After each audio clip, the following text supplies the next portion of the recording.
Bienvenidas y bienvenidos, Javerín Bejaverot, a la segunda parte de la lectura de la Parashá, del Midrash de Parashat de Barim, el último libro de la Torah. Te sugiero mucho que vayas a buscar en la lista de reproducción de Midrash todas las lecturas que tenemos anteriormente y la anterior a esta, que es la primera parte de esta Parashá, de la lectura del Midrash de Parashat de Barim. Ahora continuaremos donde nos quedamos en la página 24 de 41, no sin antes invitarte a que nos ayudes con un like, a que te suscribas y a que compartas esta información si la crees valiosa para ti y para otros. Es algo que no cuesta, no tiene ningún costo y sin embargo, a nosotros nos ayuda mucho este apoyo de tu like, de tu suscripción, de compartir y de activar la campanita para que recibas notificaciones cuando subimos videos nuevos. Sin más, te invito a que pongamos todos atención y podamos estudiar juntos esta segunda parte. El Midrash va a continuar sobre cómo Moshe narra el incidente de los Maapilim. Cuando Moshe cuenta el episodio de los judíos que querían entrar a Eretz Israel por la fuerza, Maapilim enfatizó que la derrota subsiguiente no fue el resultado de la superioridad militar del enemigo, sino que fue un castigo divino. Moshe relató: les ordené volver al desierto y ustedes respondieron: hemos pecado contra Doshem. Déjanos luchar inmediatamente con nuestros enemigos. Se prepararon para la batalla, pero el Todopoderoso me advirtió: diles que no salgan a la guerra. Serán derrotados por sus enemigos, porque mi Shejinah, o sea, la divinidad, no los protegerá. A pesar de que yo les transmití su mensaje, un grupo de ustedes no quiso escucharme y subió a la montaña de la frontera con Eretz Israel. Inmediatamente los Emorim se les abalanzaron como un enjambre de abejas. Cuando una abeja vuela, el enjambre entero la sigue. Del mismo modo, todos los Emorim los rodearon y los aniquilaron. Pero una vez que los derrotaron, ellos mismos murieron al igual que las abejas, que consumen toda su vitalidad picando a una persona y luego expiran. De esta forma, era evidente que Hashem provocó estos acontecimientos intencionalmente. El Midrash nos va a dejar una nota al pie de página que dice: ¿cuál es la razón por la cual Moshe menciona su propia desobediencia al mandato divino de las aguas de Meribá? Es algo que creo que vimos ayer. En la entrega anterior. Dice: en medio de la narración del pecado de los espías, esto era parte de su reproche. Le reprochó a la generación su falta de fe en Adoshem, lo que lo hizo dudar sobre el poder de Moshe en ejecutar el milagro de extraer agua de una roca. Por eso provocaron su fallecimiento en el desierto. Esto de acuerdo con el comentario de Rambam. Ahora sí, continuamos. Dice: todos ustedes lloraron, pero Adoshem no aceptó ni vuestras súplicas ni vuestras tefilot. Lo obligaron a comportarse como si él fuera cruel. No podía modificar su decreto de que ustedes debían perecer en el desierto, ya que él lo había confirmado con un juramento. Luego, el Eterno les prometió descansar en la siguiente estación, Kadesh, durante 19 años en vez de hacerlos avanzar por el desierto. Ahora el Midrash nos va a contar acerca de cómo el Eterno prohíbe la conquista de Seir, Amón y Moab. Moshe detalló las razones por las cuales Hashem no permitió a los hebreos atacar a las naciones de Seir, Amón y Moab, cuando Bené Israel llegaron a las fronteras en el 40º año. Era importante que la generación que entraba a la tierra comprendiese que esos territorios fueron pasados por alto no por incapacidad de Bené Israel para su conquista, sino porque el Eterno tenía razones puntuales para que esas tres naciones sobrevivieran. Número 1. Seir, que es el nombre alternativo de Edom. Moshe contó: cuando nos acercamos a la tierra de Seir, habitada por los descendientes de Esav, el Eterno me ordenó: puedes pasar por la tierra de ellos, pero cuidado con atacarlos. A pesar de que originalmente le prometí a Abraham que sus descendientes heredarían la tierra de 10 naciones, entre ellas Seir, perdieron ese privilegio cuando pecaron. Poseerán el territorio de Esav únicamente cuando venga el Mashiach. Además, los descendientes de Esav todavía reciben la recompensa que su padre se ganó al haber honrado a su propio padre, y por lo tanto, tú no puedes dañarlos. Hashem le paga a Esav su deuda en este mundo para impedir que entre al mundo por venir. El Midrash nos deja un pie de página que dice: ¿a qué pecado se refiere? Maskile David, un exegeta de Rashi, explica bajo el nombre de Arizal que Bené Israel perdieron el derecho original de conquistar a las 10 naciones cuando hicieron el becerro de oro. Dicho pecado será expiado por completo solo cuando vengan Mashiach. Tiferet Zion comenta que la recompensa por el cumplimiento de una mitzvah depende de lo que la motivó. Una persona que cumple las mitzvot con respecto al prójimo, tales como honrar a los padres o ayudar a los pobres, únicamente para satisfacer un sentimiento humano instintivo y no a causa del mandato divino, recibe la recompensa en este mundo. Como Esav honró a Yitzhak, por esos motivos no entró en el Olam Abba, sino que fue recompensado solo en este mundo. El Midrash continúa. De hecho, podemos apreciar la gran recompensa por honrar a los primogénitos, ya que luego del transcurso de los siglos desde que Esav honró a sus padres, Adoshem prohibió a Bnei Israel atacar a sus descendientes. El Todopoderoso me dijo, mientras crucen el territorio de Seir, no se lleven nada por la fuerza. En vez de eso, si quieren pan o agua, lo deben pagar. Tienen suficiente dinero, porque el Eterno les proveyó de todo lo que necesitan los caminantes. Incluso en el desierto, donde es imposible comprar comida, no les faltó nada durante 40 años, ya que el man tenía el sabor que cada uno deseaba. Ahora el Midrash nos va a dar una pequeña parábola que dice, Adoshem es un anfitrión cordial. Generalmente, si alguien tiene invitados, no escatima esfuerzos para que la ocasión se haga algo especial. La visita puede elegir diferentes trozos de carne y diversos acompañamientos deliciosos. Si el visitante regresa al día siguiente, le ofrecen una presa de pollo y algún acompañamiento menos elaborado. Si reaparece el tercer día, le ofrecerán una comida láctea. Cuando más venga, más sencillas serán las comidas que se le servirán, porque ahora ya se le considera como parte de la familia y no como un extraño. Sin embargo, Adoshem fue siempre generoso hacia Bnei Israel en el desierto. Moshe les recordó, luego de 40 años en el desierto recibían el mismo trato que el primer día. Adoshem infaliblemente les servía el man, la mejor de las comidas. Moshe nos contó aquí qué fue lo que ocurrió cuando los judíos pidieron permiso para cruzar el territorio de Esav. Los Edomim se negaron a conceder el paso a los judíos y prepararon su ejército para la guerra. Entonces, Bnei Israel evitaron pasar por Seir. Cuando el Todopoderoso en principio ordenó a Moshe proseguir hacia la tierra de Seir, agregó, vayan hacia el norte. Según el Midrash, dichas palabras contienen una profecía profunda para todas las generaciones del exilio. Adoshem aconseja al pueblo judío, cuando Esav se presenta a las naciones gentiles, te provoca, no respondas con las armas, sino que debes ocultarte hasta que la ira se haya aplacado. No obstante, los judíos cuestionaron al Todopoderoso, amo del universo. ¿Cómo podremos escaparnos de los gentiles? El padre de Esav lo bendijo. Vivirás por tu espada, y tú pareces estar de acuerdo con él. Adoshem respondió, busquen refugio en la Torá, sumérjanse de lleno en el estudio profundo de la Torá y podrán soportar los ataques de Esav. Punto número 2. Moab. Moshe continuó su relato. Una vez que bordeamos la frontera meridional de Seir, continuamos hacia el este y llegamos a Moab.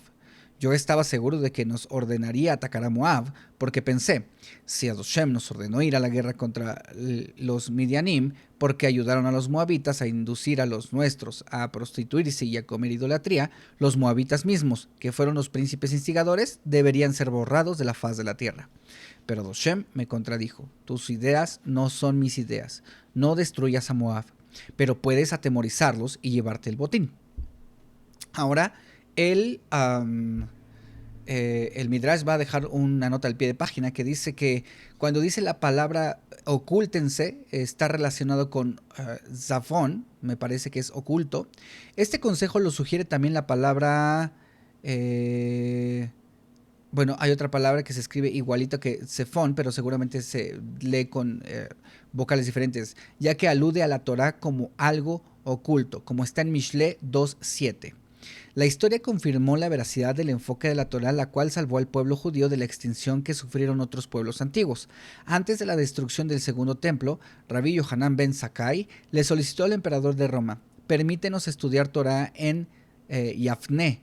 Esta solicitud cimentó las bases de la continuidad del pueblo hebreo. del pueblo judío.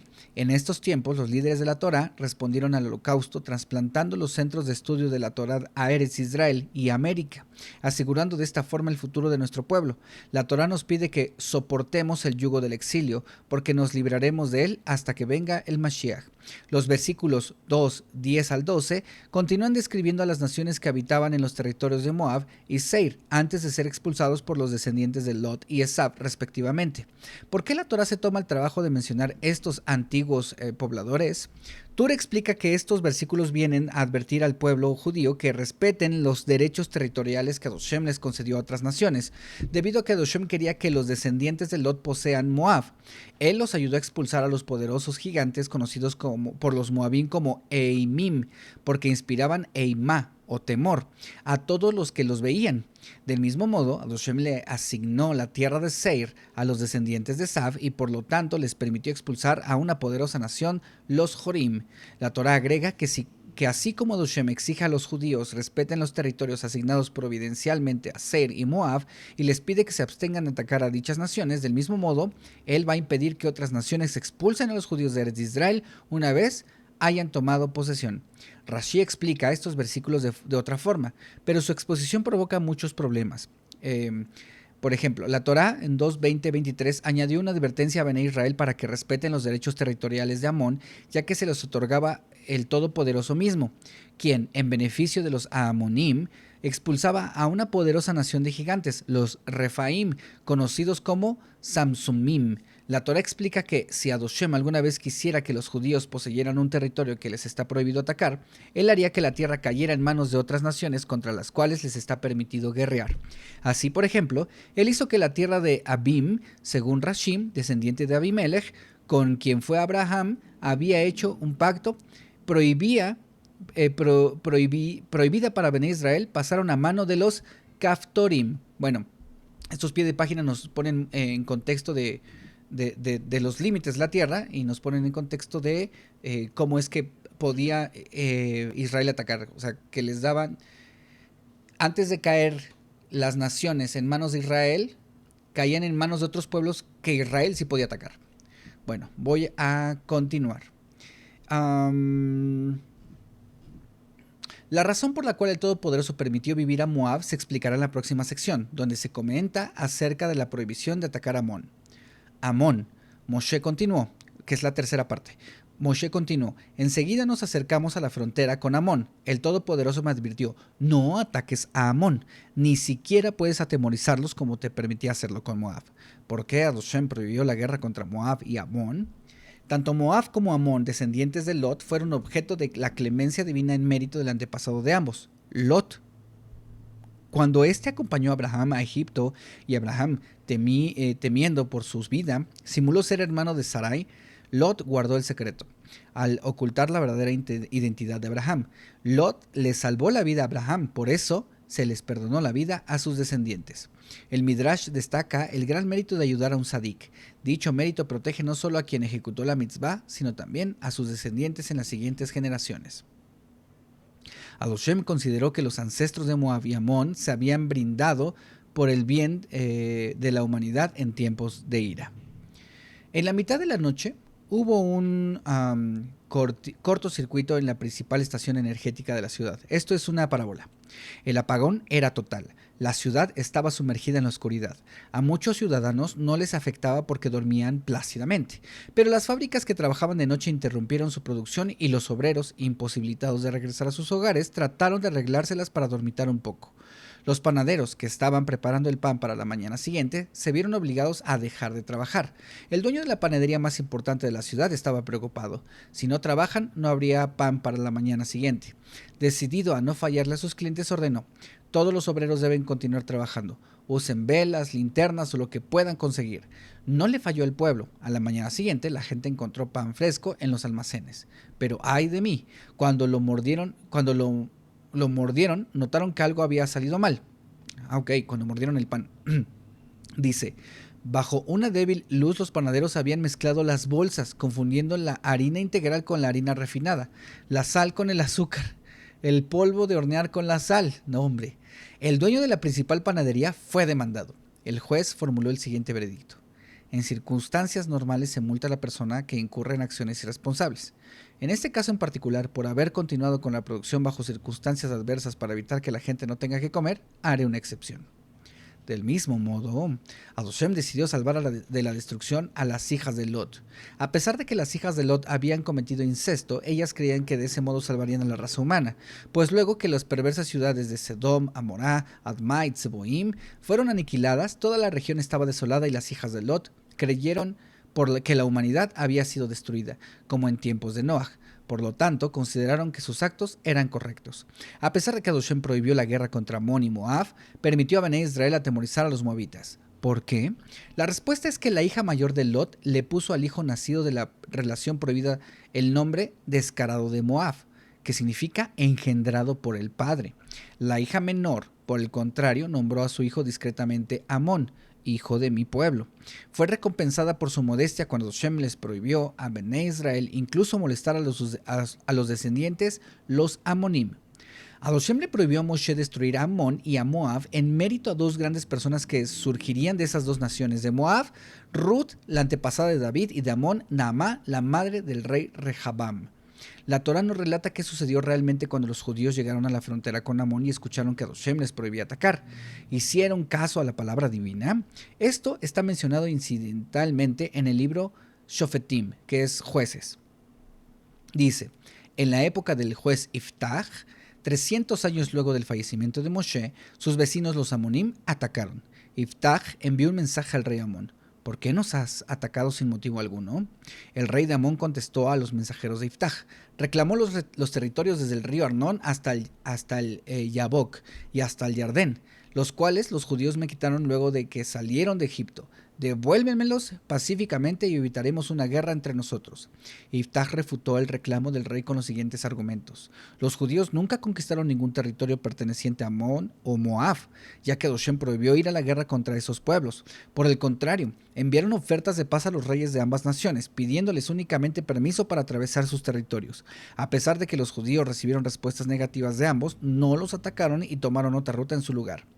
2. En realidad fue el rey Sihón, el emorita y su ejército el que les arrebató los territorios que ustedes nos reclaman. Luego Bené Israel lo conquistaron de Sihón y solo después de haberle ofrecido la paz. Como rechazó la oferta, sobrevino la guerra.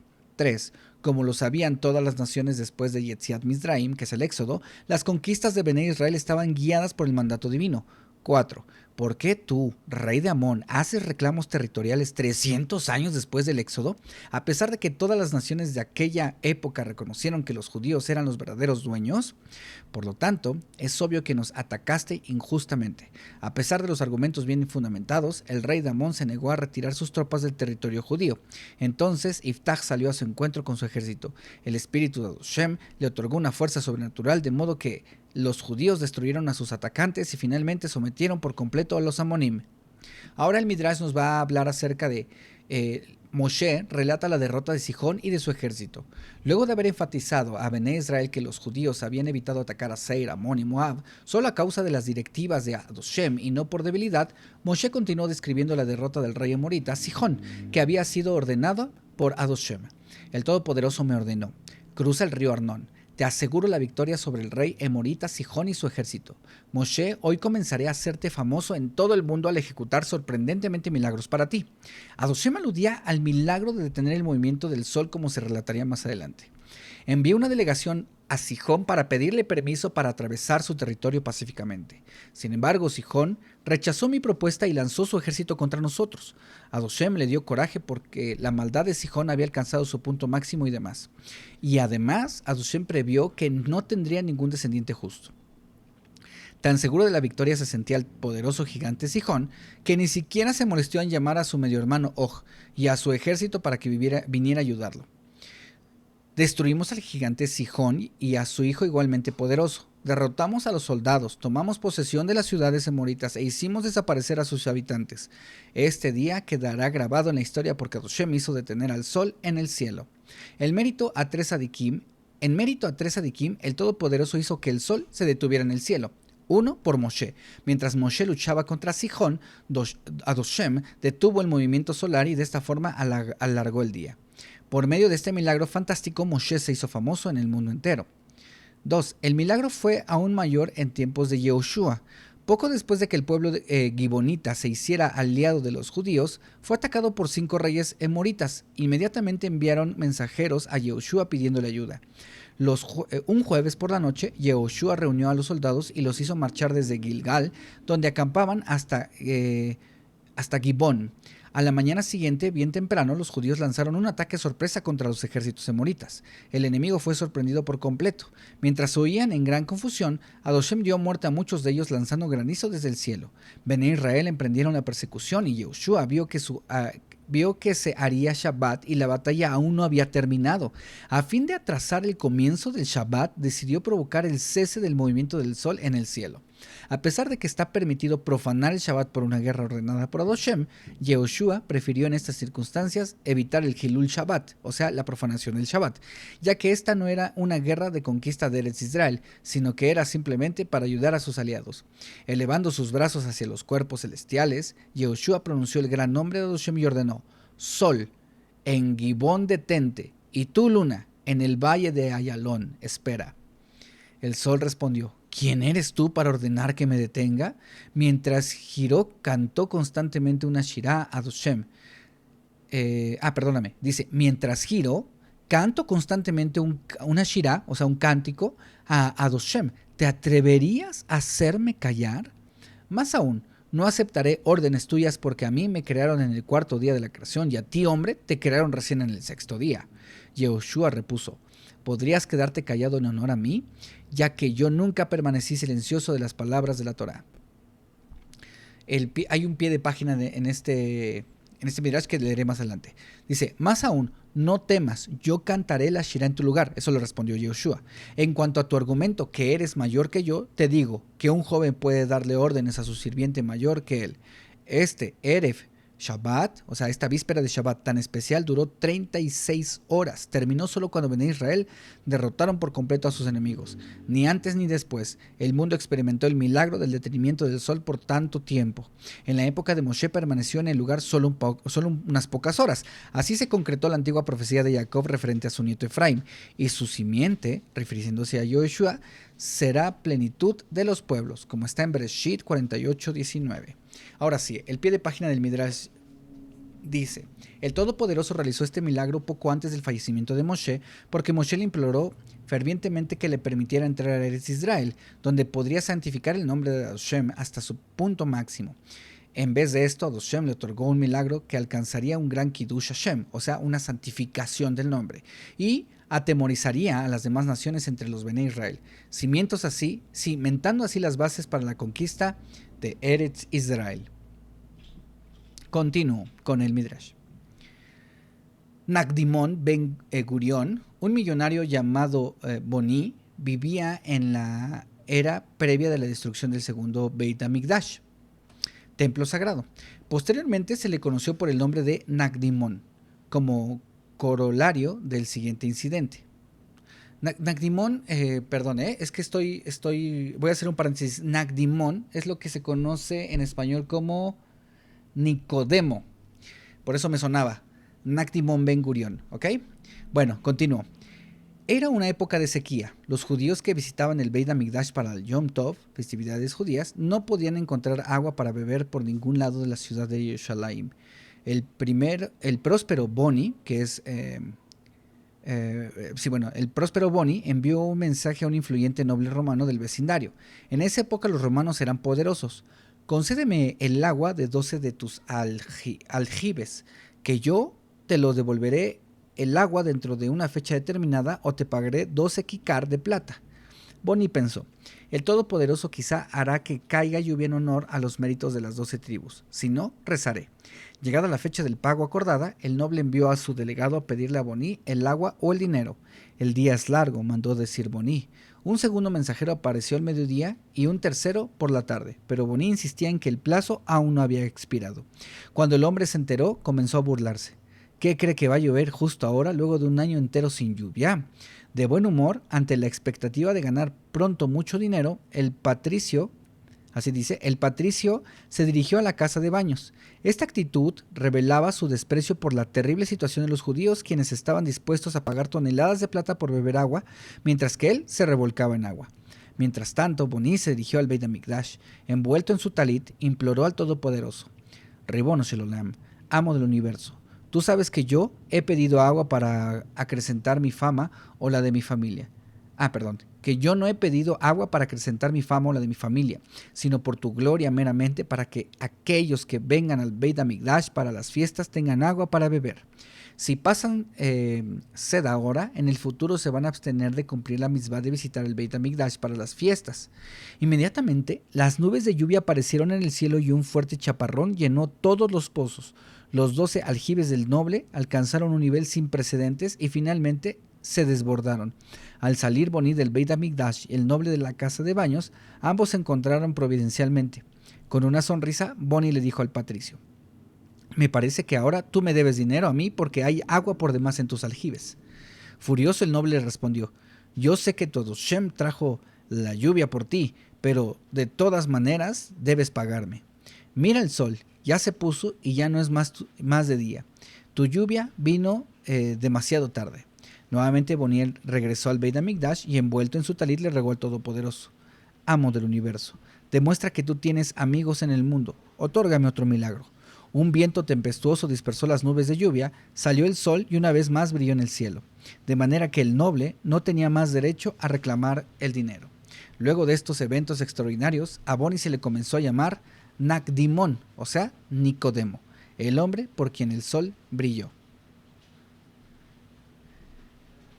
Dice: los midrashim recién citados demuestran que los grandes tzadikim tienen el poder de controlar las fuerzas de la naturaleza, similar al poder de Hashem, ya que la naturaleza fue creada para servir al hombre perfecto. Especialmente a Moshe, los Sifrei Kabbalah lo llaman el amo de la naturaleza, porque alcanzó el más alto grado de perfección. Ahora el Midrash nos va a relatar cómo Moshe relata cómo derrotaron los judíos a Og y cómo conquistaron su reino. Moshe narró: cuando fuimos hacia el norte, a tierras de Bashán, el temible gigante Og y todo su bien entrenado ejército avanzó hacia nosotros. Hasta ese momento yo nunca había sentido miedo. En la guerra anterior contra Sihón había previsto su caída. Él no era merecedor de protección alguna. Sin embargo, Og me causaba alarma. Él había ayudado al Tzadik Abraham a traerle la noticia de la captura de Lot. ¿Lo salvaría este mérito? Adoshem apaciguó mis temores al asegurarme: no debes ser aprensivo, porque prometí en 3 ocasiones que Og caería en tus manos. 1. Og le informó a Abraham acerca del encarcelamiento de Lot con el único fin de crearle a Abraham un conflicto que le costaría la vida. De esta forma, Og podría tomar a la bella Sara para sí. En ese momento yo prometí: Rasha, malvado, te voy a hacer caer en manos de los descendientes de Abraham. 2. Og estuvo invitado a la fiesta que hizo Abraham en ocasión del Brit Milá, circuncisión de Yitzhak. Los demás invitados le preguntaban a Og: ¿no solías tú burlarte de Abraham y Sara, asemejándolos a árboles plantados cerca de pozos de agua que no producen? Og respondió con sarcasmo mientras miraba al pequeño Yitzhak en su cuna: ¿ese bebé? Lo puedo aplastar con un solo dedo. En ese momento decidí castigarlo por lo que dijo, permitiéndole presenciar su propia captura en manos de decenas de miles de descendientes de Isaac. 3. En la corte de Faraón, Jacob se encontró con Og, quien era amigo del rey egipcio. El faraón le presentó a Jacob: este es el nieto de Abraham, el que según tú decías nunca tendría descendencia. Enojado, Og le hizo un mal de ojo a Jacob y a sus descendientes. En esta ocasión yo confirmé nuevamente: algún día te derrotarán.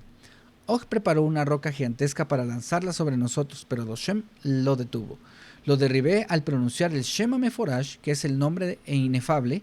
A pesar de que no teníamos experiencia en el arte de la guerra, derrotamos al ejército de Og y conquistamos su reino, al este del Jardín, incluyendo 60 ciudades fortificadas con altas murallas, pesados portones y cerrojos, además de las numerosas ciudades desprovistas de murallas. Adoshem había prometido darle a los descendientes de Abraham la tierra de Refaim, que son la raza de gigantes. Al haber matado a Og, último sobreviviente de los Refaim en Bashán, y al haber conquistado su territorio, la promesa divina se cumplió por completo. Tan gigantesco era Og que tenía mobiliario de hierro porque piezas de madera no habrían soportado su peso. El armazón de su cama fue capturado por Benei Amón cuando derrotaron a los Refaim y fue expuesto en un lugar especial como testimonio de la fuerza increíble de Og. ¿Por qué la Torá se esmera en dar los detalles de la fuerza de Og? Solo para publicitar el gran milagro con el que Hashem ayudó a Moshe a derrotar al gigante. Del mismo modo se relata que el gigante filisteo Goliat medía más de 6 amot, aproximadamente 3 metros. Usaba una pesada armadura de cobre y llevaba una lanza gruesa como el madero cilíndrico de un tejedor, como está descrito en Samuel 1, 17:4. ¿Por qué las escrituras dan detalles de la altura y la armadura de Goliat? Para enfatizar la grandeza de David, al que Hashem ayudó para vencer al poderoso gigante. Moshe vuelve a contar acerca de la división de la ribera oriental del Jardén y su amonestación a las 2 tribus y media. Moshe concluyó: dividí la tierra de la parte oriental del Jardén, la cual capturamos de Sihón y Og para Reubén, Gad y media tribu de Menashe. Les advertí: a pesar de que recibieron cada uno su territorio, no pueden quedarse ahí. Ustedes son guerreros valientes, así que deben marchar a las primeras líneas de Bené Israel para cruzar el Jardín y así ayudarlos a conquistar la tierra. Alenté a mi futuro sucesor Yehoshua: tú has visto lo que el Todopoderoso hizo a Sihón y a Og. Ten confianza que él hará lo mismo con los 31 reyes de Eretz Kenán. Los entregará en tus manos. Mashech Jochma sugiere que la cama de Og puede haber sido objeto de adoración, ya que el tremendo poder de Og era considerado divino. Por lo tanto, la Torá enfatiza que Og era humano, un sobreviviente de la poderosa raza de los Refaim, quienes vivieron antes del diluvio. El Midrash continúa: ¿por qué pudo Moshe reprender adecuadamente a su generación?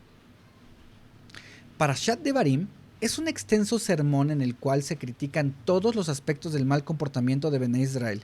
Posteriormente, Yehoshua, Shmuel y los profetas fueron los únicos líderes que pudieron corregir con igual efectividad. ¿Por qué otros líderes posteriores no pudieron reprender adecuadamente? Rabbi Tarfon afirmó: dudo que haya alguien en nuestra generación que pueda reprender adecuadamente a sus oyentes, porque si el líder señala un pecado, la audiencia contesta: tú también eres culpable. Además, si la audiencia no está plenamente convencida de que el discurso es íntegramente Leshem Shamaim, o sea, en aras del cielo, no habría receptividad. Rabbi Eliezer ben Azaria agregó: dudo que en nuestra generación haya alguien que sea capaz de aceptar adecuadamente una reprimienda. Por lo tanto, el reprensor está exento de su tarea, ya que no se debe amonestar a un letz, a alguien que no se toma en serio una reprimenda. Rabbi Akiva manifestó: no creo que haya ningún instructor que sepa cómo reprender sin avergonzar a sus oyentes. Moshe y los profetas, sin embargo, no tenían miedo a señalar los errores de la comunidad. La intención de sus palabras eran Leshem Shamaim, y ellos mismos predicaban con el ejemplo. Por eso los oyentes se tomaban a pecho el reproche.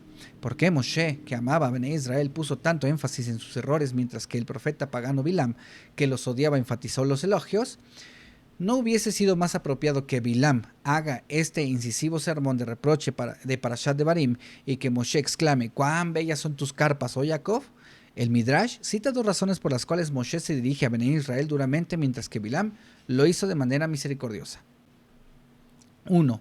El hecho de considerar que una opinión es confiable depende de nuestra credibilidad en quien la pronuncia. Por eso las escrituras registran las siguientes afirmaciones que dependen de una fuente confiable. Luego de haber escuchado sobre todas las peripecias del Éxodo, Yitro, el suegro de Moshe, exclamó: ahora sé que Hashem es el verdadero poder. Si esto lo hubiera dicho un judío, el oyente podría haber pensado: a mí no me convence porque él fue educado para creer en Hashem y no conoce ninguna otra religión. Pero las conclusiones de Yitro, ex sacerdote idólatra que incursionó en todos los otros cultos y religiones, son válidas. Shlomo proclamó: vanidad de vanidades, todo, refiriéndose a los placeres terrenales, es vanidad, como está escrito en Coelet 1:1. Si un pobre hubiese aventurado esa opinión, podríamos haber pensado: Con razón habla así, no sabe todas las cosas buenas que se puede comprar con dinero. Pero esta afirmación fue pronunciada por el rey Shlomo, quien era tan rico que para él la plata no tenía más valor que una piedra común, como está escrito en Melahim 1, 10, 21. Si él afirma que los placeres terrenales no poseen valor permanente, es digno de confianza. El rey Nebuchadnezzar afirmó: todos los habitantes de la tierra no son nada ante él.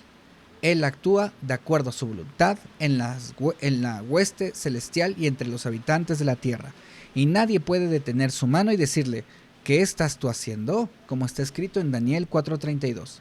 Si dichas palabras hubiesen provenido de un hombre común, podríamos haber pensado: nunca gobernó más de una ciudad, menos que un reino. ¿Qué sabe acerca del poder? Pero esta afirmación fue hecha por Nebuchadnezzar, un emperador poderoso quien dominaba hasta las bestias del campo y los pájaros del cielo, como está escrito en Daniel 2:38. Hasta él tuvo que admitir que su poder era nulo luego de los siguientes sucesos. Envanecido por el poder, Nebuchadnezzar se proclamó divino. Mi residencia debería estar en los cielos junto a otros semidioses, en vez de estar en la tierra. Cuando recibía a otros reyes aliados en su palacio, Nebuchadnezzar y sus invitados cometían los peores pecados. El Todopoderoso advirtió a Nebuchadnezzar por medio de un sueño tenebroso que sería castigado. Como le era imposible recordar el sueño o descifrar su significado, el emperador citó a Daniel, quien interpretó el sueño de la siguiente forma: por cierto, ya no vivirás más entre los seres humanos, ya que dijiste que su compañía no era la más apropiada para ti. En su lugar vivirás con las bestias del campo, comerás pasto como el ganado y te humedecerá el rocío del cielo. De esta manera pasarán 7 estaciones hasta que te des cuenta que el Altísimo ejerce el poder sobre el reino de los hombres y él se lo confía a quien le parezca. Daniel le aconsejó al emperador que para evitar el decreto celestial actuara con caridad y tratara a los pobres misericordiosamente. Nebuchadnezzar obedeció y durante los 12 meses siguientes ordenó que sus tesoros estuvieran a disposición de la manutención de los pobres. Sin embargo, cuando al cabo de un año la intensidad del recuerdo del sueño se fue opacando, no los alimentó más. Un día estaba paseando por los alrededores de su palacio cuando escuchó un tremendo tumulto en las calles. ¿Qué es ese ruido de allá afuera?, le preguntó a sus esclavos. Su Majestad, respondieron, los pobres claman por pan. Nebuchadnezzar respondió en forma arrogante: si despilfarro mi dinero, ¿cómo fortificaré Babel, mi residencia real, la cual construí para glorificarme? Apenas acababa de pronunciar dichas palabras, una voz divina proclamó: Rasha, malvado, sufrirás la más terrible degradación. Serás apartado del género humano y serás asociado a las bestias del campo, y deberás comer pasto como el ganado. Pasarán 7 estaciones hasta que tomes conciencia de que el Altísimo gobierna sobre el reino de los hombres y se le otorga a quien él desee. La palabra divina se hizo en realidad inmediatamente. Nebuchadnezzar fue desterrado a un desierto donde, privado de su razón, pero conservando un pálido recuerdo de que una vez fue emperador y consciente de su humillación, pastaba con los animales y vivía con ellos al aire libre hasta que sus cabellos crecieron como plumas de águila y sus uñas como garras de pájaros. Finalmente, a Hashem le devolvió la razón, lo hizo retornar al trono y lo engrandeció más que antes. Pero ahora la actitud de Nebuchadnezzar cambió radicalmente. Declaró, como dice en Daniel 4:34, yo, Nebuchadnezzar, ensalzo y glorifico al Rey de los cielos, quien obra conforme a la verdad y de quien son los senderos de la justicia, aquel que puede degradar al que actúa con arrogancia. Podemos confiar en la declaración de Nebuchadnezzar, ya que aprendió por experiencia que Hashem es todopoderoso y que solo él otorga poder y honor a los mortales, y que un hombre no sube al poder por su triunfo político.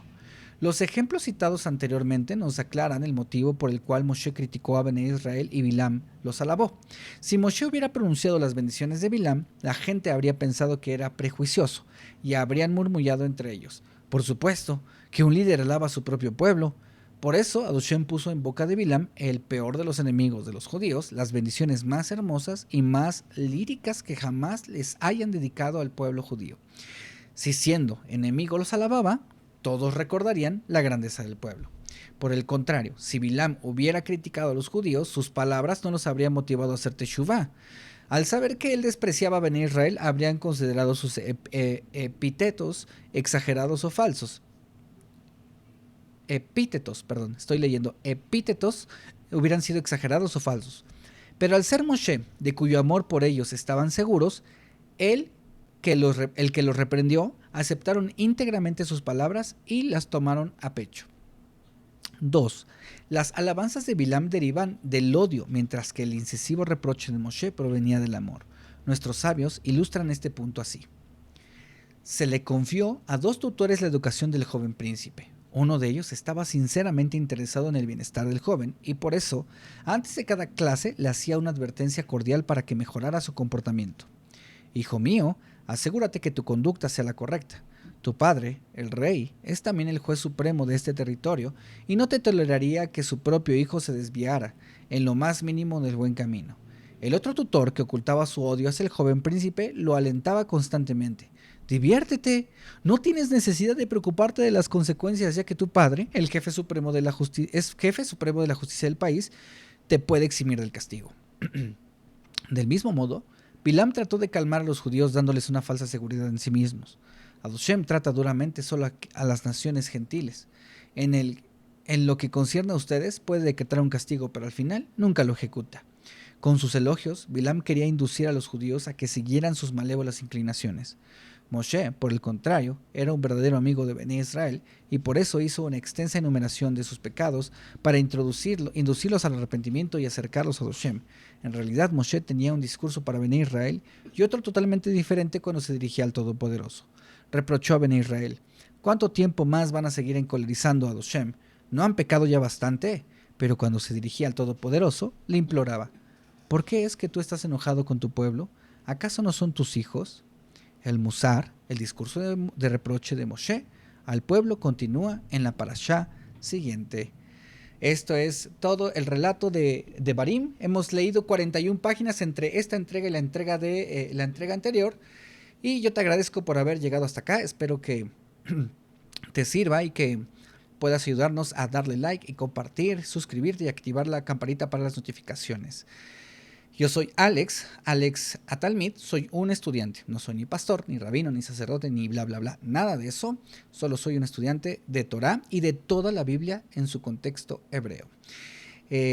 Ha sido un placer leer esto con ustedes y estudiar con ustedes. Nos vemos en el próximo video. Shalom, shalom, shalom, shalom.